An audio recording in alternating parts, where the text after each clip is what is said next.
Hi, beautiful souls. Welcome back to She Feels Everything. I'm Gill Minto. I'm recovering a little, so I recorded this gently with little pauses and cups of water. But I felt called to share this one with you today.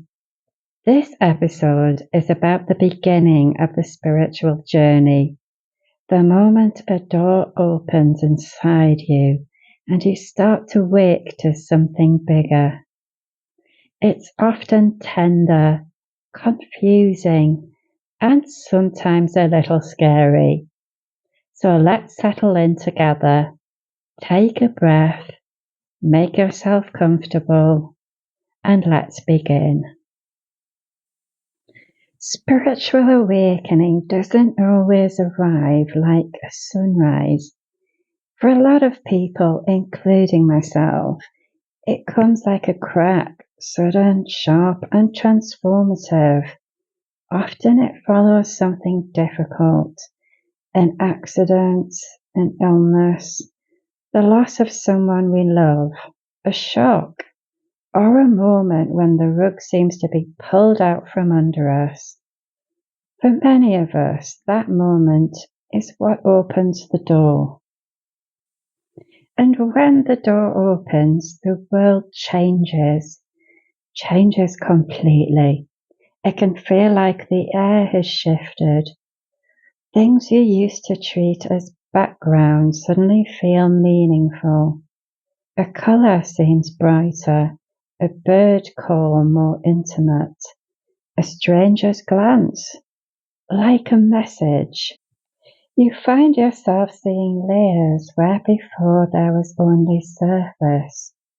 Your perception shifts and you start to notice energy, symbolism, and subtlety in everyday life.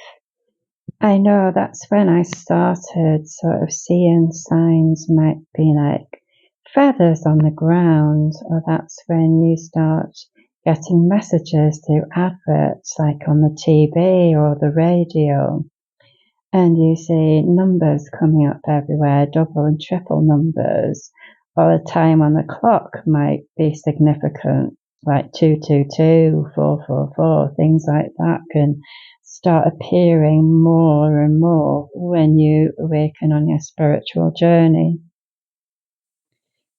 And yes, it can be frightening.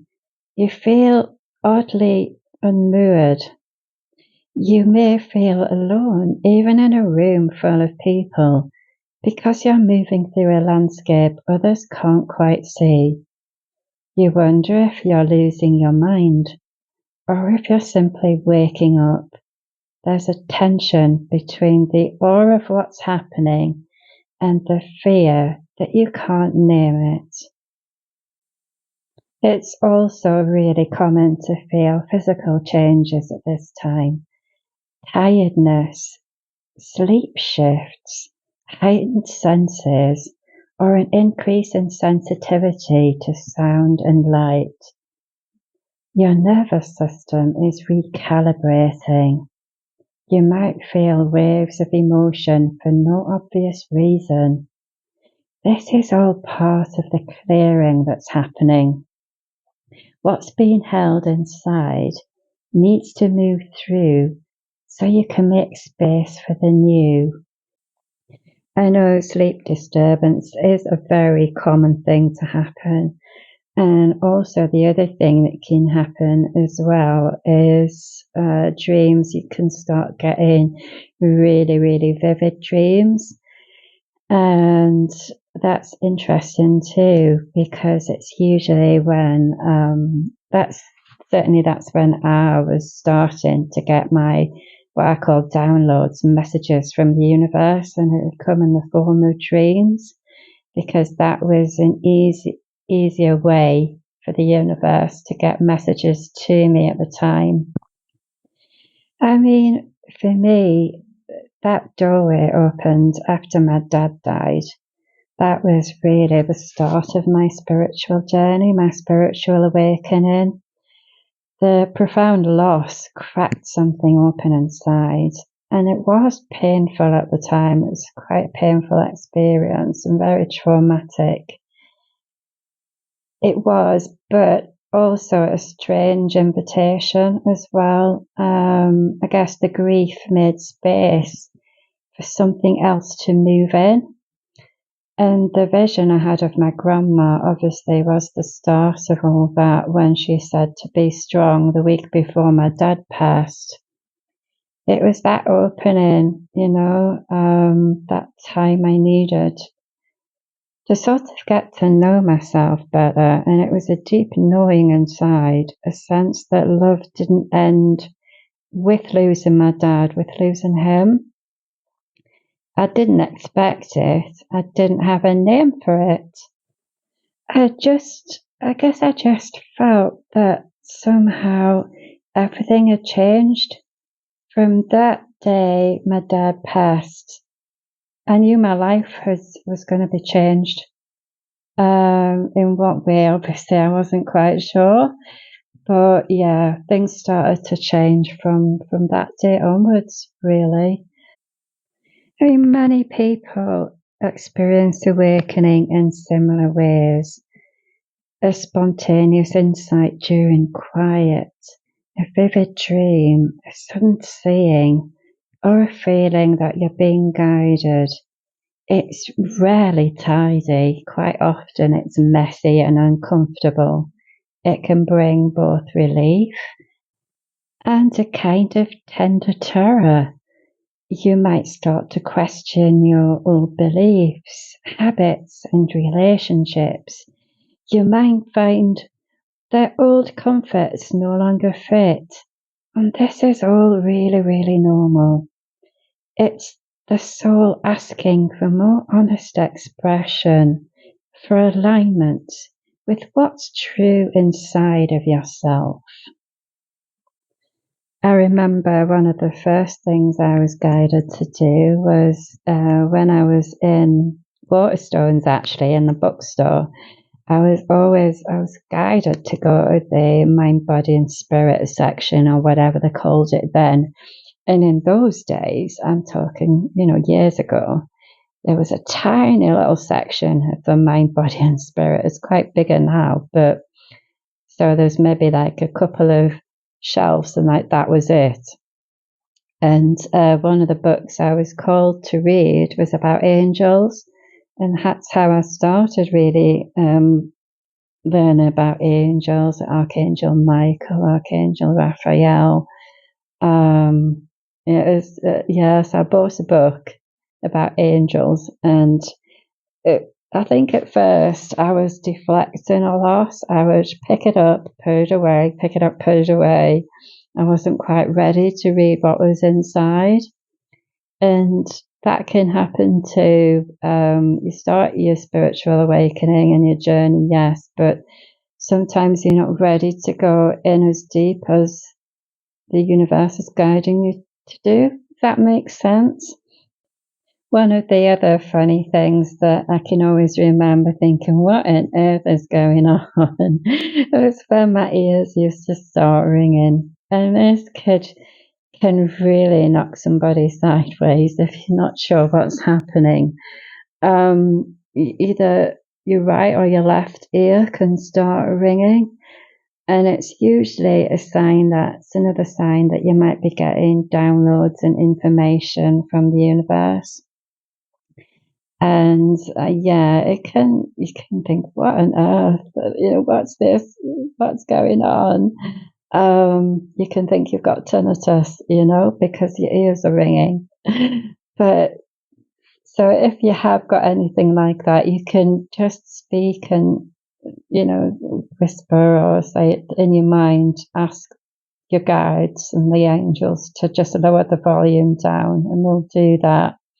But it's normally their way of trying to nudge you and say, we're giving you information, there's something coming through that you need to understand. So if you're listening and you're in the middle of this, if you feel like things are shifting and you're not sure what's happening, please know two things. First, you're not alone. And second, what's happening is important. It's a doorway to growth. Even when it feels disorientating, like it did with me often in the early days, lean into gentle practices. Rest when your body asks for it, and allow the mystery to unfold at your own pace. I know what helped me a lot was starting to meditate. So even starting doing guided meditations helps. Anything like that. Anything nice and calming that'll help to relax your mind and your body. It'll just help you to keep calm while you're transitioning in the early stages of your spiritual journey. The awakening invites you to reclaim your inner authority, to trust what you feel rather than what you've always been told to believe. It teaches patience and tenderness and an openness to the unseen. It doesn't mean everything will be easy, and it's not, I can guarantee you, it's not all rainbows and butterflies and unicorns.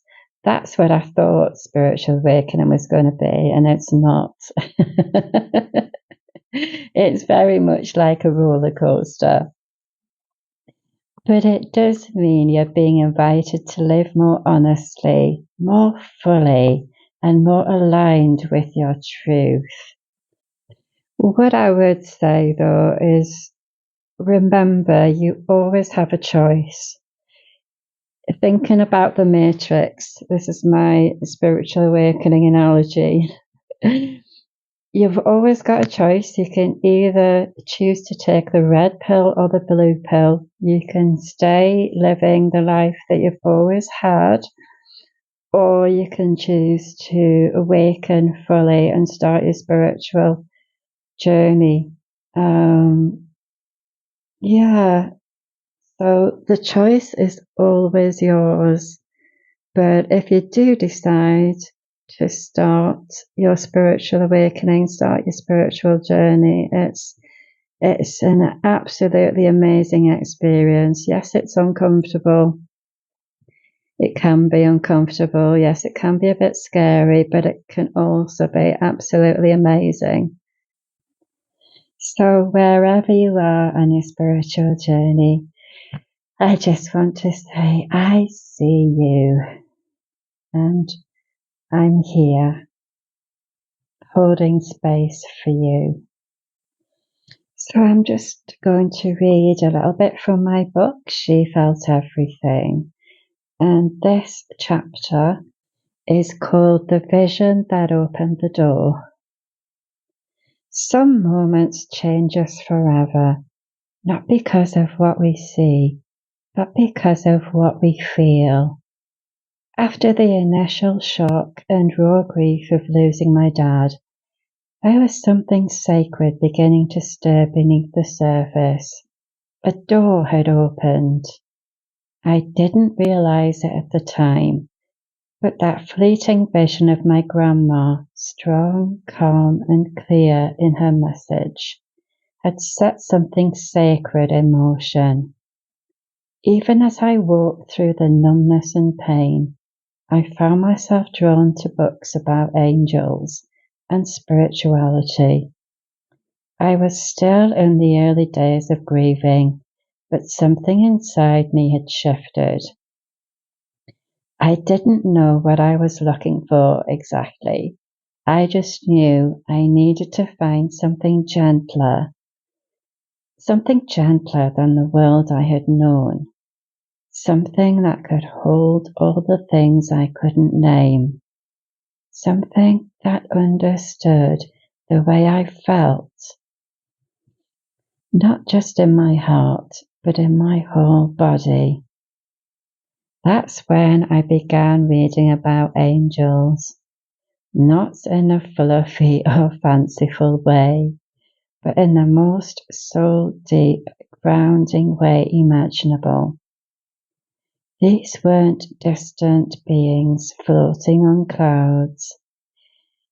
They were loving presences, always nearby. I felt especially drawn to Archangel Michael and Archangel Raphael, Michael for protection and Raphael for healing. I didn't just read about them, I felt them. From my heart to yours, if a doorway has opened in you, whether gentle or sudden, welcome. You are allowed to feel bewildered. You are allowed to grieve what no longer fits. You are allowed to be both afraid and awed. This is the paradox of awakening. Trust your inner compass.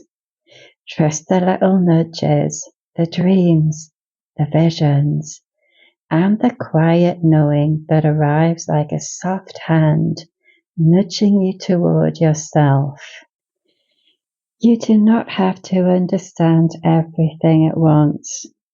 Healing and awakening are slow, tender processes. Be patient with your nervous system and kind to the parts of you that need time. Remember, the opening of this door is not a one-time event. It is the beginning of a conversation with your soul. Lean into it when you can, rest when you must, and keep walking forward, step by gentle step.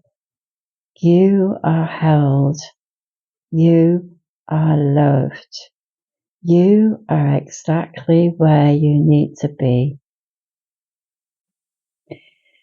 Now come back into the body together and let's do some relaxation.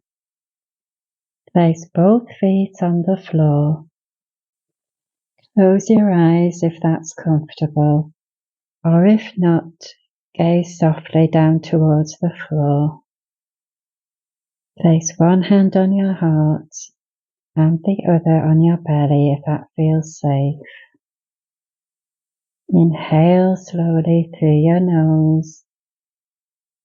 Feel your chest and belly rise.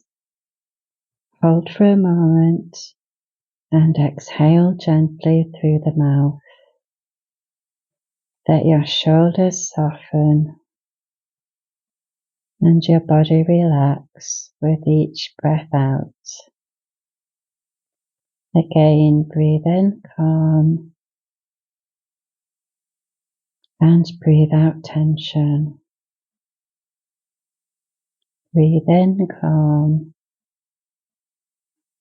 and breathe out tension. Now imagine being wrapped in the softest blanket you can picture, warm, weightless and safe. Feel that blanket as a hug from the universe, a comforting presence that holds you steady. If you like, feel the gentle warmth at your heart where my hand rests. That gentle, loving support from my hand on your heart space. Let yourself be soothed by that quiet, steady support. Feeling nice and relaxed and calm.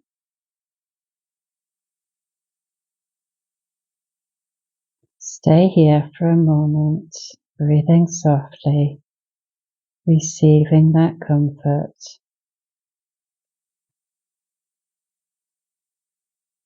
You are safe.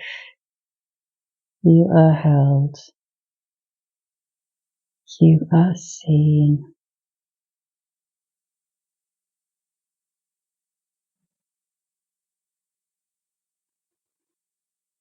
Now come back to the present. Wiggle your fingers and wiggle your toes and open your eyes when it feels comfortable. Thank you for being here with me today, for listening with an open heart, and for honouring your own path. If this episode resonated, please share it with someone who might need to hear that they're not alone in their awakening or spiritual journey. If you find these conversations helpful, leaving a review or subscribing helps others find this space too. Take gentle care of yourself this week. Rest when your body asks, and be kind to the part of you that's learning to trust again. With love, light, and blessings from Gill, the inner healing empath. She feels everything.